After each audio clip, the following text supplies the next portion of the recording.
What are canvas render mode properties in Unity? Canvas render modes determine how a canvas is positioned and displayed within a scene.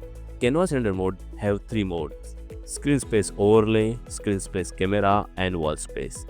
Screen space overlay. Screen space overlay render UI on the top of the entire scene. If the screen is resized or change resolution, the canvas will automatically change size to match this.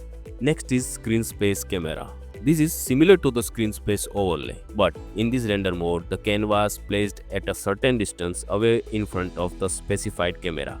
The UI elements are rendered by this camera, which means that the camera settings affect the appearance of the UI. If the camera is set to perspective, the UI element will be rendered with the perspective, and the amount of perspective distortion can be controlled by the camera field of view. If the screen is resized, change resolution, or the camera frustum changes, the canvas will automatically change the size to match as well.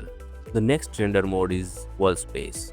In wall space render mode, the canvas will behave as any other object in the scene and can be moved or manipulated. The size of the canvas can be set manually using its rect transform, and UI elements will be rendered in front or behind of other objects in the scene based on the placement.